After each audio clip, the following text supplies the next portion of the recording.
Buenos días, mis amados hermanos. Bienvenidos a esta enseñanza de hoy, domingo.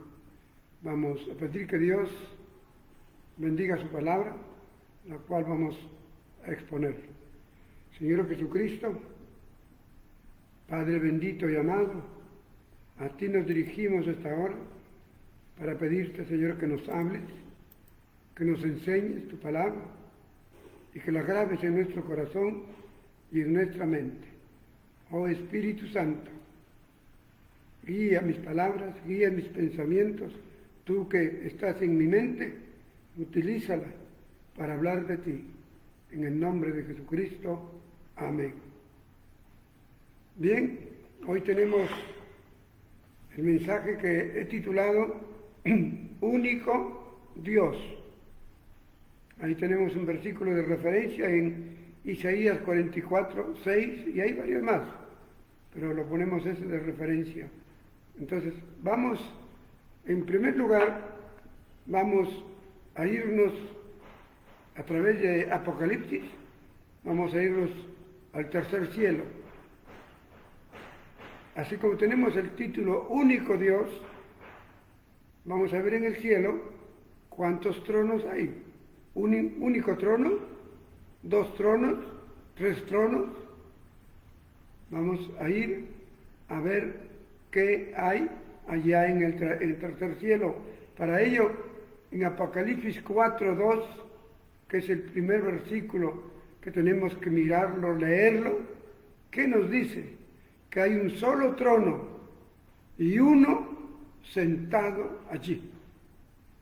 Bien clara es la palabra en Apocalipsis 4:2. Cuando leemos, encontramos que hay un trono y uno sentado allí. ¿Qué nos lleva a entender? Que hay un solo Dios. En el tercer cielo vemos un solo Dios. No hay más. Vamos a leer Apocalipsis 20:11. En Apocalipsis 20:11 vamos a dar una lectura para entender lo que nos dice allí en el 20:11. Es el preámbulo del juicio ante el trono.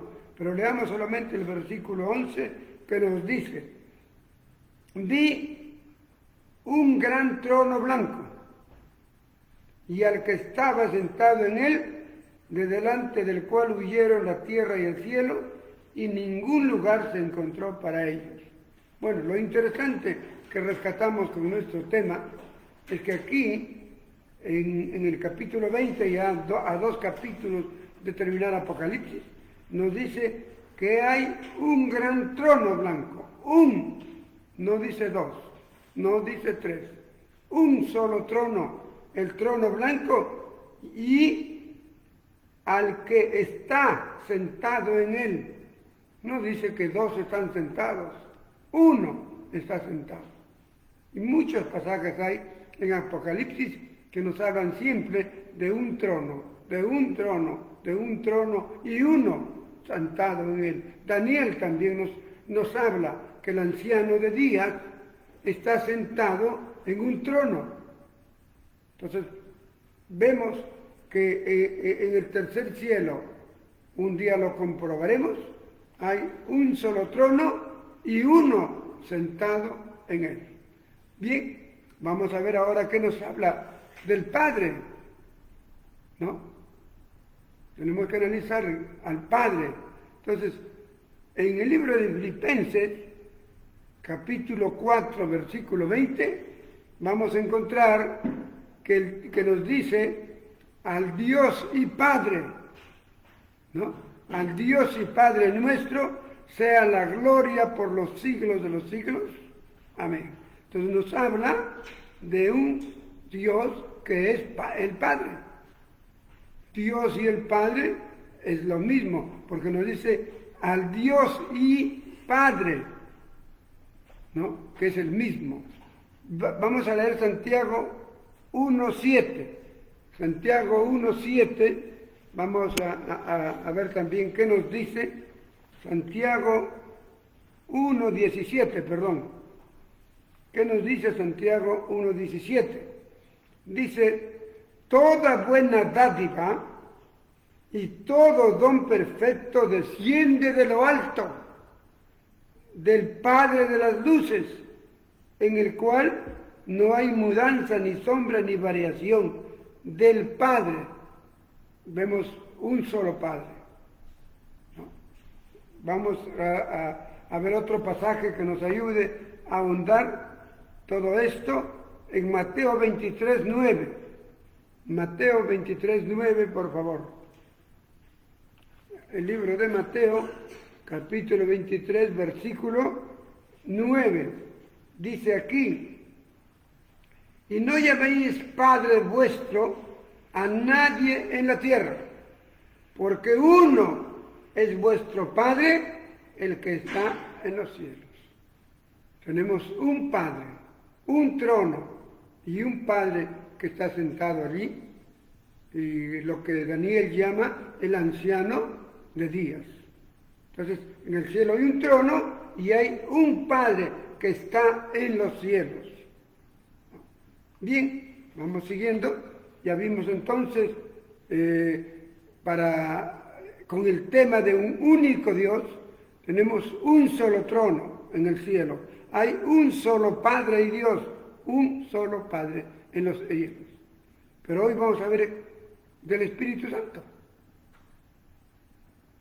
Vamos a dar una mirada del Espíritu Santo. Bueno, el pasaje más claro en el Evangelio de Juan 4:24, que nos dice bien clarito, Dios es Espíritu. O sea que Dios, el Padre, que es el mismo, es Espíritu. ¿Qué significa que es Espíritu? Que es un ser invisible. Hoy no lo podemos ver. Dios mediante lo veremos cuando estemos en la tierra, en la patria celestial, en la nueva Jerusalén. Lo veremos. ¿Por qué? Porque tendremos el mismo cuerpo de Él, un cuerpo espiritual, y por eso podremos verlo. Hoy no podemos verlo, porque nuestro cuerpo, nuestros ojos son materia. Pero cuando estemos allá en el tercer cielo, tendremos un cuerpo como Él, como hemos ido estudiando, quién es Dios, que tiene cuerpo, alma y espíritu, pero su cuerpo de Él es espiritual. Y nosotros tenemos cuerpo, alma y espíritu, pero nuestro cuerpo es material. Ahora, pero cuando ya estemos allá con Él, el prodigio, el milagro más grande del mundo, para vivir eternamente, tendremos un cuerpo espiritual semejante al del Padre, al del Espíritu Santo. Entonces vemos que Dios es Espíritu, y los que le adoran, dice, adórenle en espíritu y en verdad, porque eso es necesario que lo adoremos. Vamos a leer algunos pasajes bíblicos. Isaías 32:15, que nos dice nuestro hermano Isaías, ¿no?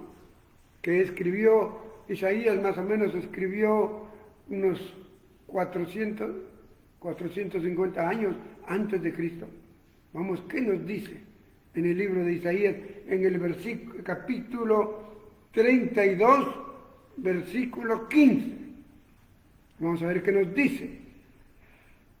Hasta que sobre nosotros sea derramado el Espíritu de lo alto, y el desierto se convierta en campo fértil, y el campo fértil sea estimado por bosque. Todo este prodigio, que en el desierto haya un campo fértil que no lo hay, un bosque fértil, es por obra del Espíritu de lo alto, del Espíritu que estuvo todo el Antiguo Testamento. El Espíritu nunca vino, muy poco, solo a los profetas. Para nosotros el Espíritu vino y está aquí, pero en aquella época el Espíritu solamente alumbraba, daba sabiduría a los profetas, pero hoy para todos nosotros el Espíritu está a disposición de nosotros. ¿Qué nos cuesta pedirle que entre en nosotros? Que entre ese espíritu invisible para que transforme nuestro mundo interior, para que vaya nuestra mente y nuestros pensamientos sean pensamientos de Dios, para que el enemigo no ataque nuestra mente, nuestro cerebro, para que nos haga pensar cosas de Él. Para eso necesitamos que el Espíritu esté dentro de nosotros y nos selle en nuestra frente. No sé qué dirá el sello, el 777, el número perfecto, no lo sé. Dirá, es propiedad de Dios, de repente, o solamente dirá Espíritu Santo, porque esta es la característica que mañana, que viene a llevarnos en el arrebatamiento, tenemos que tenerlo. Si tú no has recibido al Espíritu Santo, amado hermano, hermana, recíbelo, invítalo, que entre en tu vida, para que Él tome el control de tu mente, de tu cuerpo. Invítale al Espíritu Santo, que hoy ya no solamente está en lo alto, antes estaba, pero ahora, a partir del día del Pentecostés, que vamos a predicar este jueves, desde ese día descendió el Espíritu Santo, vino a la tierra y no se ha ido.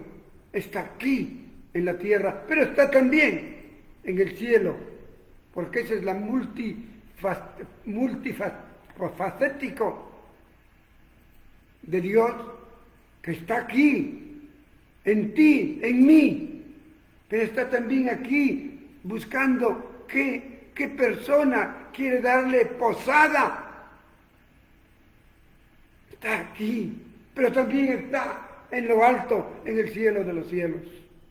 ¿Qué más sabemos del Espíritu Santo? Vamos a Mateo, capítulo 23:9. Mateo 23:9, por favor.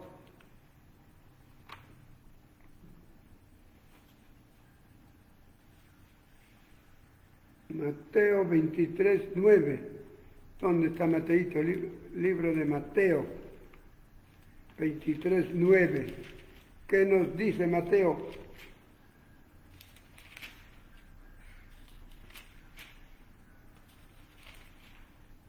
La 23:9 dice: y no llaméis Padre nuestro a nadie en la tierra, porque uno es vuestro Padre que está en los cielos. ¿No? Eso es lo que hemos leído anteriormente ya. Hoy estamos en el Espíritu Santo, discúlpenme. Por eso dije, ¿qué pasó? ¿No? Entonces vamos ahora a ver. Entonces, ya vimos Isaías, vamos a ver en 2 de Corintios 3:17. 2 de Corintios 3:17. Vamos a dar una mirada en 2 de Corintios 3:17, que nos habla del Espíritu, ¿no? Dice, porque el Señor es el Espíritu. La palabra Señor significa Dios. Entonces Dios, como vimos, es el Espíritu. Como vimos en Juan 4:24, digo que Dios es Espíritu, que el Espíritu es Dios. Y hoy aquí nos dice que Dios, el Señor, es el Espíritu. Y donde está el Espíritu de Dios, ahí hay libertad. Por lo tanto, nosotros, todos mirando a cara descubierta, como en un espejo, la gloria del Señor, somos transformados de gloria en gloria en la misma imagen, como por el Espíritu Santo de Dios. Bendito sea el Señor, que a través de ese Espíritu que entra en nuestras vidas, Él, lo primero que hace, nos da libertad para ser libres, no esclavos de nadie. Si queremos ser esclavos, seamos los esclavos de nuestro Dios, el Espíritu Santo, el Padre, el único Dios, Por eso aquí nos da libertad. Mientras tanto, dice, nosotros lo miramos como una cara que primero está con una máscara, ahora a cara descubierta lo miramos al Señor y Él nos va transformando día a día.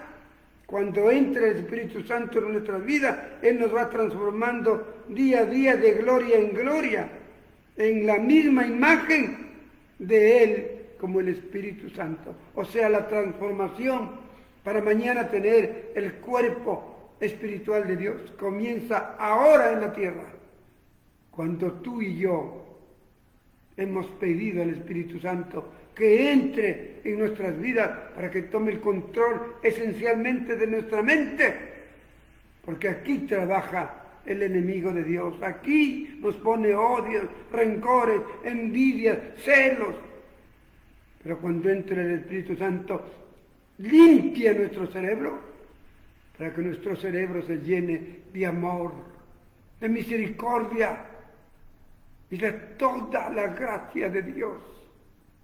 Por eso dice aquí, de gloria en gloria nos va transformando para ser la misma imagen del Espíritu de Dios. Bendito sea el Señor. Bendito sea el Espíritu Santo, hermanos. Bien, ya hablamos. Un solo trono, un Padre, un Espíritu Santo. Ahora vamos a hablar de un Hijo. ¿No? Para eso vamos a leer 1 de Juan 4, versículo 9 al 10. Vamos a leer allí un solo Hijo. 1 de Juan 4, 9 al 10. Bueno, voy a leerles desde el 7 hasta el 10, que es un contexto muy hermoso para entenderlo. Dice, versículo 7, amados. Miren, Juan, el apóstol Juan, fue el más joven de todos los 12 apóstoles. Y como más joven, él siempre buscaba estar al lado del Señor, a su costadito, a su diestra, y ahí se recostaba como un niño o un nietecito nuestro que viene y se recuesta en tu lado y te dice, abuelito, te muestra su cariño. Así era Juan. Y a Juan se le conoce como el hermano del amor. Juan es el prototipo para que nosotros seamos como él, hermanos del amor, hermanos en Cristo, que el amor irradie por nuestro interior y salga para el exterior, para nuestros hermanos, darle un abrazo, decirles, te amo, no solamente a la familia sanguínea, a todos nuestros hermanos y aún al enemigo, para decirle, te amo, aunque él te diga, yo te odio, pero tú tienes que decirle, te amo.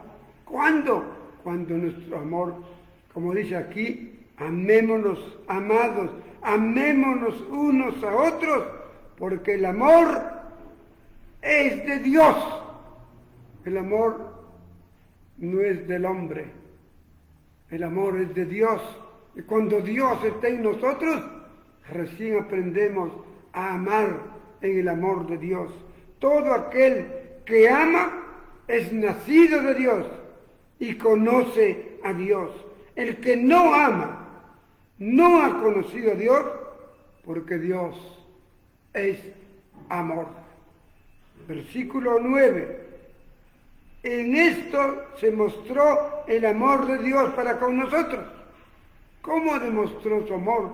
Papá lindo, que está en su trono. Él nunca se ha venido, se ha movido de su trono. Ahí está, sentado en su trono, allá en el tercer cielo. Pero ¿cómo se muestra el amor de Dios para con nosotros? ¿Cómo sabemos que Dios nos amó, nos ama y nos amará? ¿Cómo sabemos? Dice aquí, en esto consiste el amor, no que en nosotros hayamos amado a Dios, sino que Él, Dios mismo, nos amó a nosotros y demostró su amor enviando a su Hijo en propiciación por nuestros pecados. Qué interesante que Dios se despojó de una porción de su espíritu para que venga al vientre de María y nazca el Hijo de Dios. Nazca como hombre, siendo Dios, nazca como hombre. Y solamente tenía que nacer de una mujer, no de hombre, porque así era la profecía, hermanos. La primera profecía mesiánica, apúntenlo y grábenlo en su cerebro, está en Génesis, en el capítulo 3, versículo 15. Ahí está la primera profecía mesiánica. Las profecías mesiánicas son escritos que hablan del Mesías. Y ahí está la primera profecía que decía que el Mesías tenía que nacer solo de mujer, no de hombre. Y es por eso que vino, y solo de una mujer virgen, sin necesidad de hombre, tenía que nacer un niño. Yo muchos años pregunté a Dios, ¿por qué? Si el matrimonio es santo, ¿por qué, Señor, tenía que nacer solo de mujer? ¿Por qué no de José, que era un hombre que buscaba a Dios? Pero cuando ya más tarde, en los años de leer la palabra, un día leyendo Génesis 3:15, como que mis ojos cambié de lentes y vi lo que no había visto tantos años. La primera profecía mesiánica, que bien claro, cuando Dios se dirige al diablo, ¿qué le dice? Un descendiente de Eva te hará una herida mortal en tu cabeza.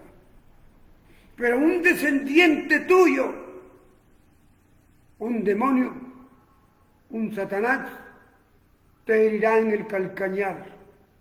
Ahí se abrieron mis ojos para tener la respuesta por qué tenía que ser solamente Jesús, el Cristo, el Mesías, hijo de una dama virgen, para que se cumplan las profecías.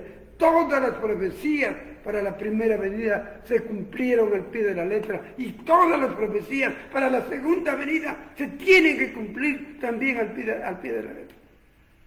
Y eso tenemos que estar muy cautos nosotros, hermanos, porque los tiempos se acercan y vamos a estar como los judíos, que no vieron en Jesús el cumplimiento del Mesías. Vamos a estar también ciegos nosotros, que mañana viene el Señor a llevar a su pueblo y no vamos a estar preparados. Hermanos, preparémonos. Bien, en eso entonces vemos acá, en eso consiste el amor, que nosotros hayamos, no en que nosotros hayamos amado a Dios, sino que Dios nos amó a nosotros enviando a su Hijo en propiciación por nuestros pecados. Y hay algo importante aquí en la propiciación por nuestros pecados. Lo propicio es aquello tan exacto. Es como una llave. Tú metes la llave en tu casa y es tan exacta porque ¡pac!, se abre la puerta. Otro puede venir con otra llave parecida, pero entra la llave, no abre, porque no es propicia esa llave. Propiciación es así. Antiguamente, todo el Antiguo Testamento, mis amados hermanos, amigos y quienes escuchan este mensaje, el Antiguo Testamento, la llave propicia fue la ley de Moisés y los profetas. Esa llave abría la puerta del cielo. si cumplían los 10 mandamientos y los mandatos de Dios a través de los profetas, entonces esa llave de Moisés y los profetas era la llave del Antiguo Testamento que ¡prac!, se abría la puerta del cielo para entrar. Pero muy pocas personas tuvieron esa llave. O si tuvieron la llave, lo quiñaron, lo malograron, que a la hora de querer abrir la puerta del cielo, no se abrió. Pero quienes tuvieron la llave de la ley de Moisés y de las enseñanzas de los profetas, ¡prac!,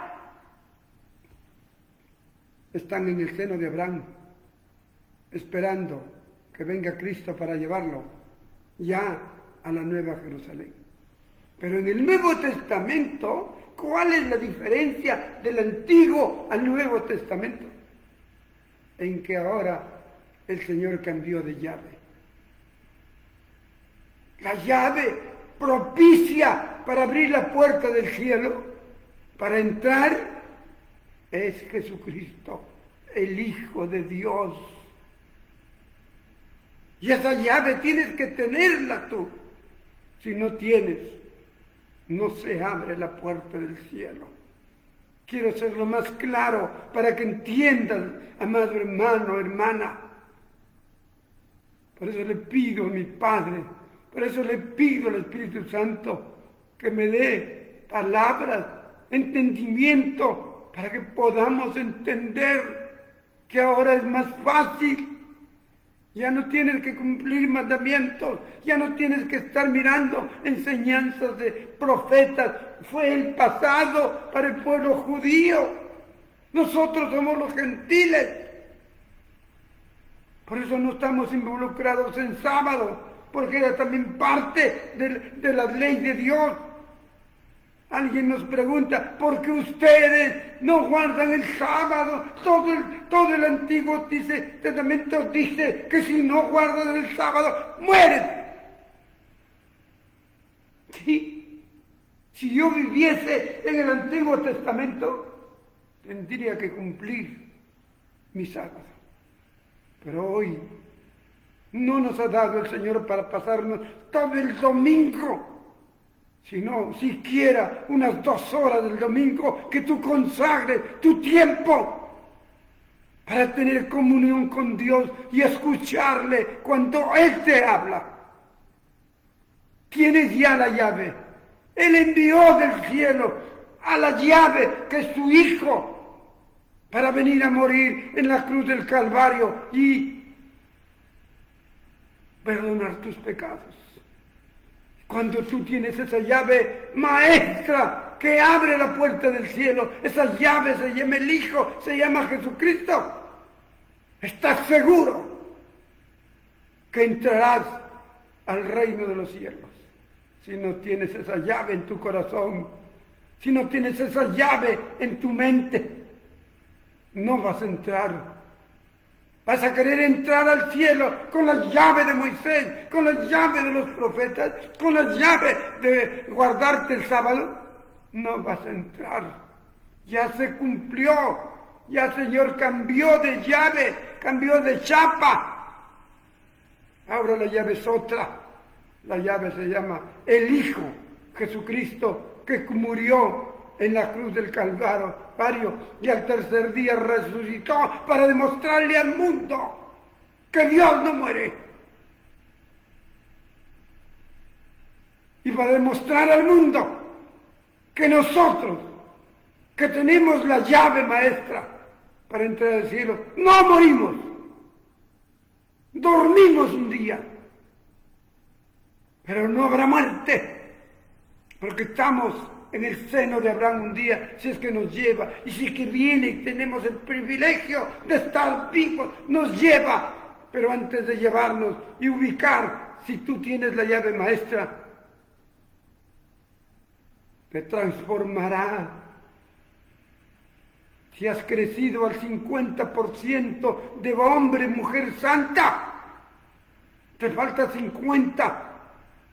No te va a llevar Dios, pero en su misericordia Cuando Él ve que tú eres una mujer que cada día o un hombre que cada día entregas todas las áreas de tu vida para que Cristo tome el control, para que el Espíritu Santo en tu mente tome el control, vienen sus ángeles y ese 50% que te falta, ¡plac!, un prodigio espiritual y llegas 100% a ser perfecto, santo, puro, justo.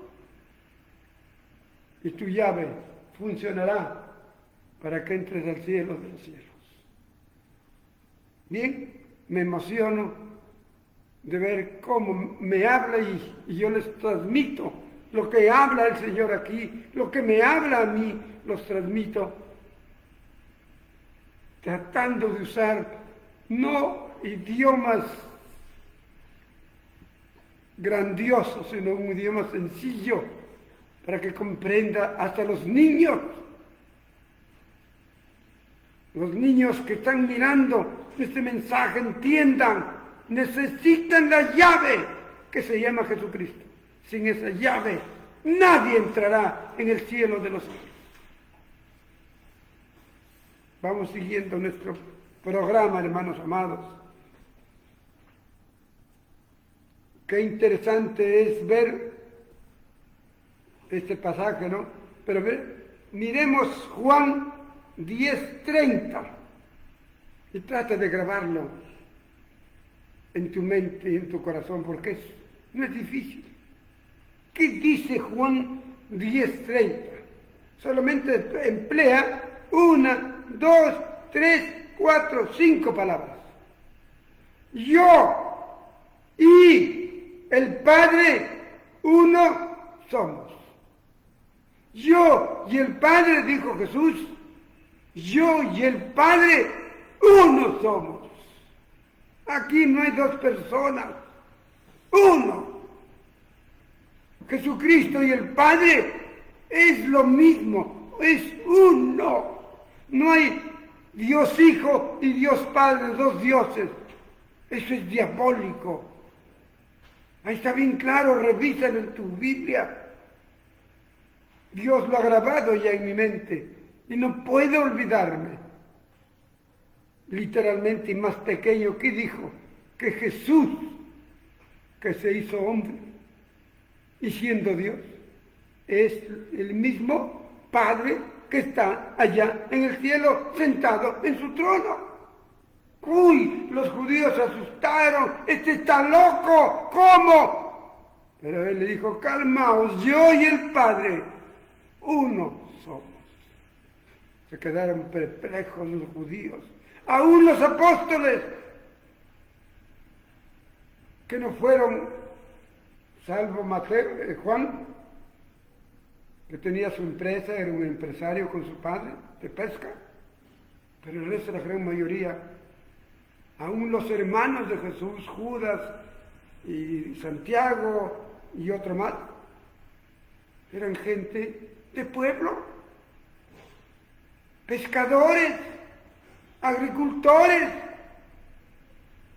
no tenían universidad para decir, uy, qué grande intelecto han tenido. No, apenas posiblemente Mateo, Marcos, Felipe y otros más de los apóstoles eran pescadores que posiblemente ni terminaron la secundaria completa, pero ellos, por eso, cuando dijeron yo y el Padre uno somos, se quedaron un poco anonadados.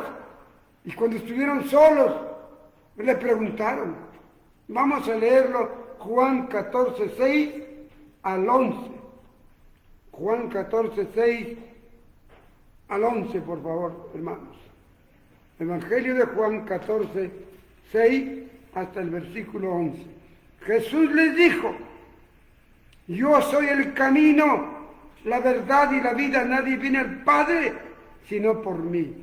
Aquí ya no nos dice, Jesús ya no dice yo soy la llave, pero dice yo soy el camino. ¿Cuál era el camino antiguo para llegar al Padre, al cielo de los cielos? La ley de Moisés, incluyendo el sábado. y la enseñanza de los profetas. Como dice bien claro, Moisés y los profetas. Ese era el camino. El camino era cumplir los 10 mandamientos. Si no cumplías uno, regresa de nuevo.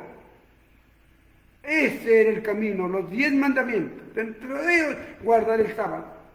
Y los profetas, todas las profecías que enseñaron Jeremías, Zacarías, Oseas y tantos hermanos profetas. Tenían que obedecerlas, cumplirlas. Ese era el camino antiguo. Pero hoy, ¿qué? Nos ilustra Mateo un camino angosto, una ilustración, pero Juan es más práctico. Dice que Jesús es el camino, la verdad y la vida. Nadie va al Padre sino por medio de Jesús. ¿Qué más dice? Si me conocen a mí, conocerán a mi Padre. Y desde ahora le conocen y le han visto. ¡Caramba! Él dijo que era el Padre, Él dijo que era el Hijo, y si lo conocen a Él, conocen al Padre. ¡Claro! Porque Él enseñó todo lo que es el Padre y todo lo que quiere el Padre de nosotros. Y Él era el Padre y hoy el Padre, uno somos. Pero Felipe, un muchacho en esa época seguramente, que no tenía tanto conocimiento humano, recién un pequeño conocimiento que iba conociendo a Dios, se quedó anonadado y le dijo, Felipe le dijo, Señor, por favor, muéstranos al Padre y eso basta.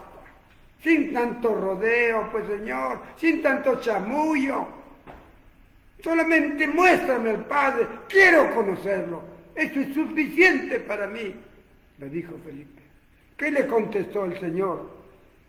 Jesús le dijo, tanto tiempo hace que estoy con vosotros y no me has conocido, Felipe.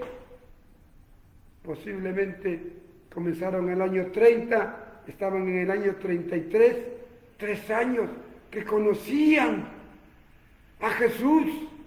Y por eso le dice, tanto tiempo estoy con ustedes y no me has conocido, Felipe, el que me ha visto a mí. Ojo. El que me ha visto a mí, ha visto al Padre. ¿Cómo pues tú dices, muéstranos al Padre? Y aquí viene lo interesante.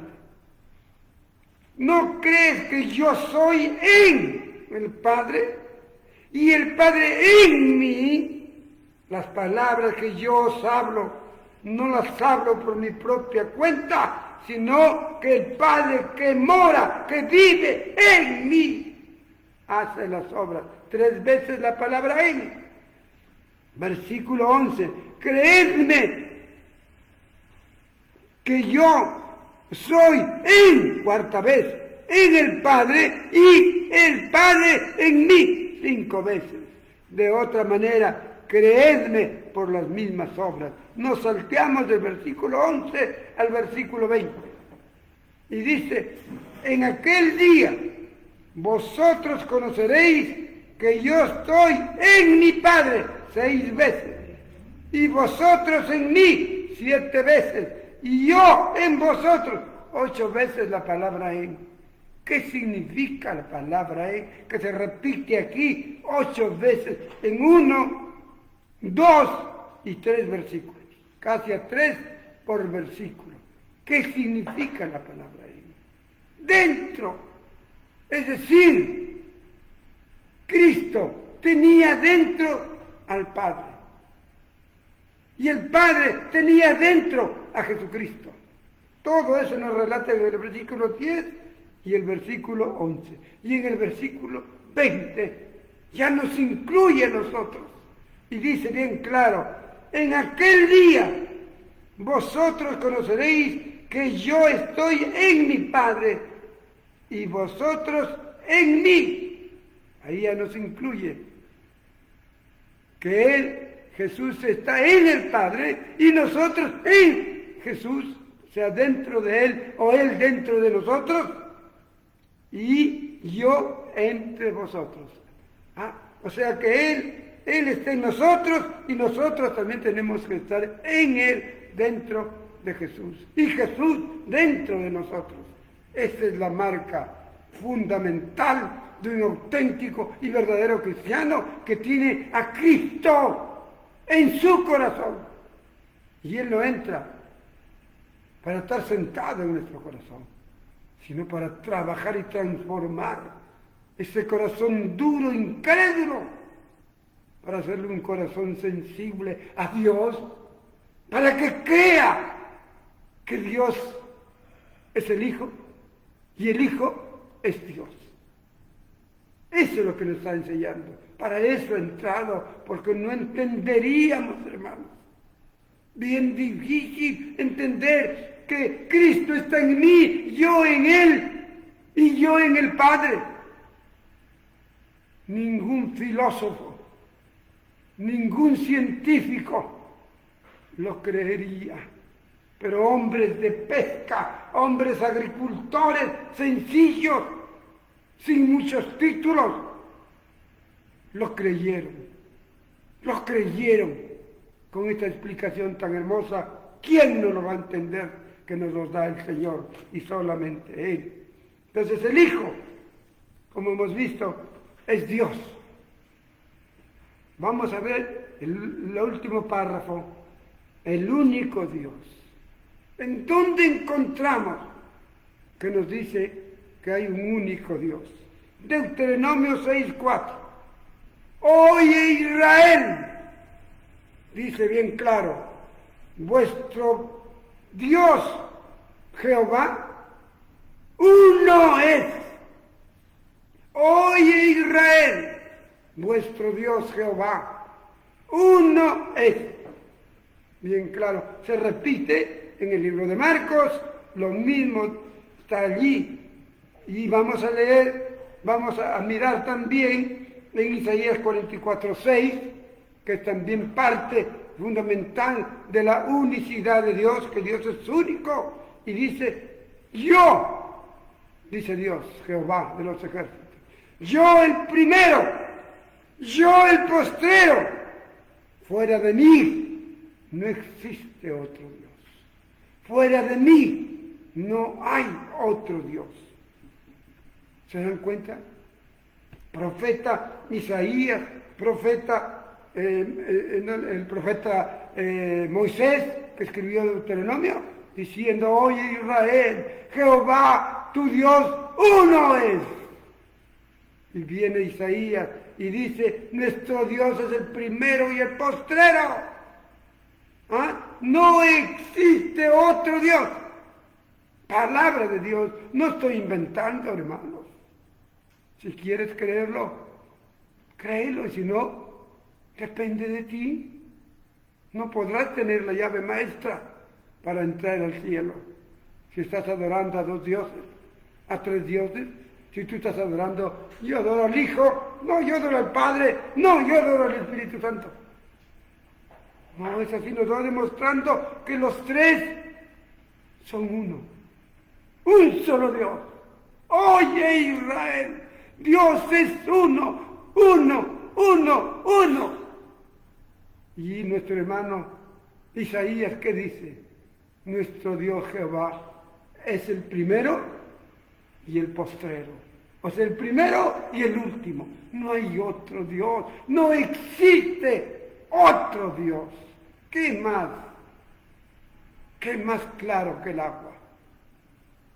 Romanos 16:27. Vamos a dar un vistazo en Romanos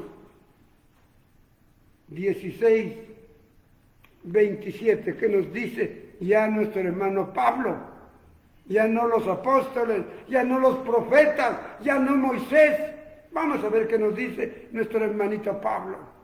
Él sí fue un coco, un hombre recontra inteligente. Pero ¿saben qué? Para poder escribir tanto de Dios acá, él se humilló. Le dijo, Señor, Quítame el conocimiento, quítame la sabiduría, quítame la grandeza que me levanta como el gran Saulo. Quiero ser el último. Y Dios lo hizo el último y cambió su nombre por Pablo, que significa hombre pequeño. Saulo, el hombre gigante, pedante, que mucho conocía, rápido captaba, pero lo hizo un hombre pequeño. Y miren lo que este hombre pequeño nos va a decir aquí en Romanos 16, 27. Al único y sabio Dios sea gloria mediante Jesucristo para siempre. Amén. Ahí está. Al único y sabio Dios. Al único y sabio Dios. No hay más dioses que uno. Dios es uno y punto. No son tres personas como los filósofos de Atenas y lo inventaron, engañando a muchos hermanos de aquel entonces que para crear la famosa Trinidad, porque eso lo hicieron los pensamientos filosóficos de los griegos de Atenas y también los pensamientos filosóficos de los grandes del Imperio Romano. Esos no pueden razonar como Dios mientras no quebranten su inteligencia y su sabiduría. Ellos inventaron, sí dijeron, un solo Dios, pero tres personas distintas. La persona del Hijo, la persona del Espíritu Santo y la persona del Padre. Hermano, busquen en el diccionario qué es persona. O sea, son tres personas y un solo Dios verdadero. Persona es el ser humano que tiene cuerpo visible. Sí, Dios es una sola persona también. Jesucristo, o Jesús, o el Cristo. Una sola persona que, como hemos visto, nació de María. Pero el Espíritu Santo fue un ser humano. Jamás. El Padre es un ser humano. Jamás. Por eso Él envió una porción de su Espíritu a María para que engendre al Hijo y Él le llamó mi Hijo. ¿Se dan cuenta? Y cuando regresa Cristo al cielo, ¿acaso tiene otro trono sentado al lado de Dios? Que algunas veces la palabra dice, está a la diestra de Dios. Pero yo he caminado como 5 veces Apocalipsis, buscando si hay un trono a la diestra de Dios. No existe. Entonces, ¿qué pasó? ¿Por qué dice que está a la diestra?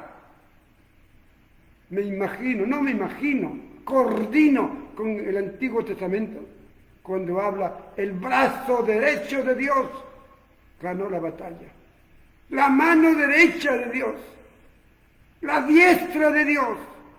¿Qué significa? Humanamente imaginamos que el brazo derecho de Dios se despojó y le envió a la tierra, pero un brazo espiritual, su espíritu, una porción de su espíritu que le llama la diestra, vino para ser el guerrero, para pelear, para derrotar a tanta diablo maligno y seguir derrotando cuando entra en nuestras vidas la diestra de Dios. Y cuando regresa esa diestra recupera su sitio y ya no hay otro trono, el único trono del anciano de días. Por eso, único y sabio Dios. Bendito sea nuestro único Dios y sabio Dios. Primera de Juan 3, 1 y 2, por favor. Ya estamos en los minutos finales. Primera de Juan, capítulo 3, versículo 1 al 3. Mirad cuál amor nos ha dado el Padre para que seamos llamados hijos de Dios. ¿Quién? Nosotros. hombres, mujeres, niños, que entregan todo su ser completo para que Cristo, el Hijo de Dios con mayúscula, Él tome el control de su corazón, de sus sentimientos,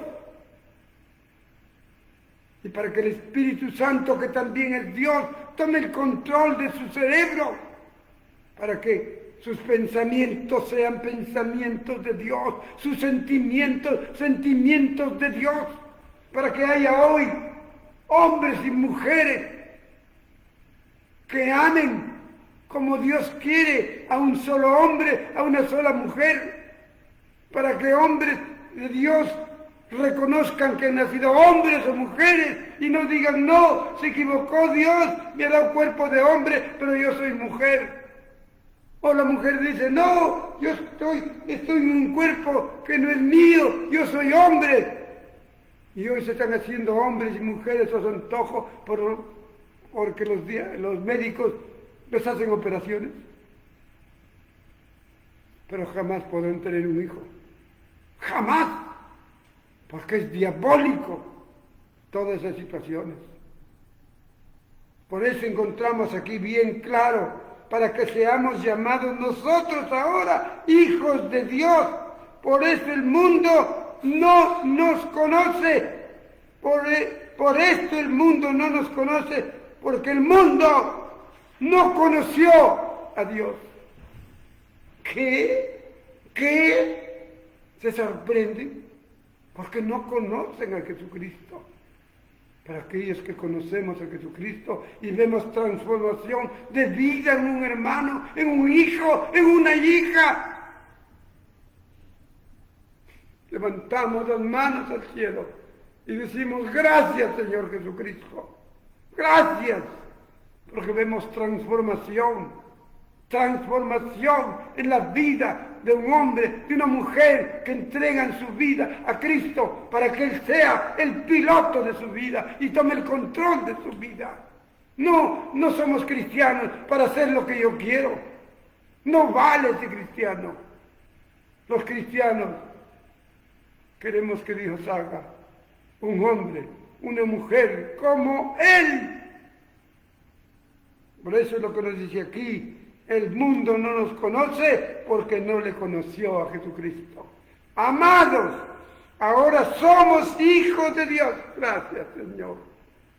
Gracias, Señor. Que ahora somos hijos de Dios.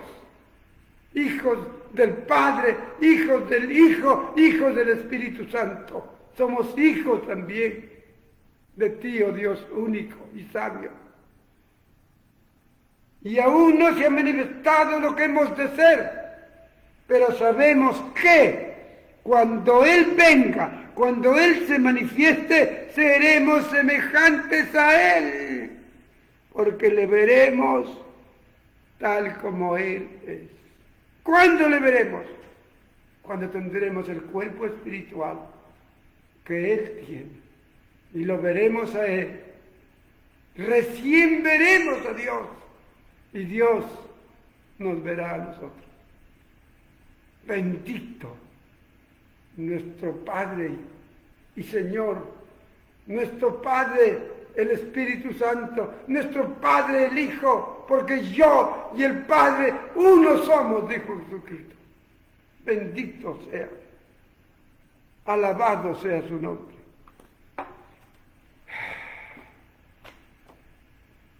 ¿Cómo es que somos? ¿Cuál es la forma que Dios usa para que seamos semejantes a Él? ¿Qué fórmula utiliza? Apúntalo o grábalo en tu cerebro. Número 1, a través de Lucas.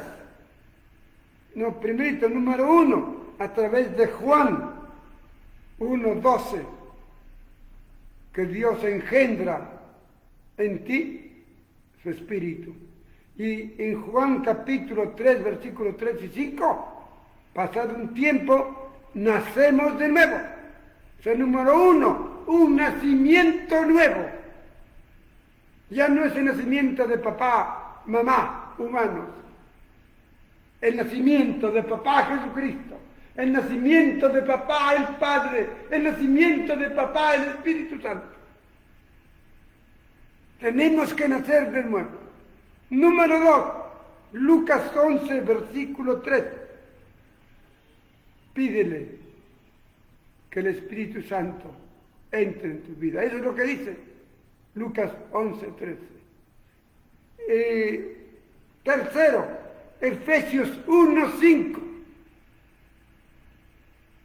Dice, yo les he predestinado para que sean mis hijos adoptivos. Pídele al Señor que te adopte, para que no haya ningún impasse mañana de Satanás que diga, no, ese no es israelita. Pero si tú has sido adoptada por Cristo, cuando el diablo diga, ese no es israelita, Cristo le dirá, sí, yo lo adopté, aquí está el documento. Porque el diablo es muy astuto, es el abogado astuto. Efesios 1, 16. Pídele que te selle con el nombre del Espíritu Santo. Que seas sellado con el Espíritu Santo para que mañana que vienen los ángeles, ellos miren en tu frente. No marca, el diablo marca. Dios sella. Y Efesios 3, 17, pídele que Cristo entre a vivir en tu corazón. Si has hecho estos pasos de fe, de seguro, estoy segurísimo que serás testigo de Cristo, porque sentirás su presencia aquí, sentirás que está aquí y contarás al mundo, Cristo vive, Cristo es real, porque ha entrado en mi vida y ha cambiado mi vida lo que fui, y darás testimonio del poder de Dios en tu vida. Y serás testigo en tu casa, en tu familia más lejana, en tus amigos, y podrás ir a todo el mundo a testificar que Jesucristo es real, porque Él es el único que puede cambiar a un miserable hombre o mujer por un excelente hombre y mujer, como lo ha hecho conmigo. Y lo está haciendo seguro contigo. O ya lo hizo contigo. Y podemos ser testigos de una transformación que ha hecho nuestro Padre Celestial en nosotros. El Señor los bendiga. El jueves estamos viéndonos para ver los primeros frutos de Dios. Gracias, Señor Jesucristo. Bendice a tu pueblo. Bendice a quienes escuchan este mensaje. Y dale, Señor, la sabiduría necesaria para entender que tenemos un único Dios, una única persona, Jesucristo. No hay más. Te adoro y te alabo esta mañana. Y te doy gracias por usarme para expresar, para hablar de ti. Gracias, Señor Jesucristo. Amén.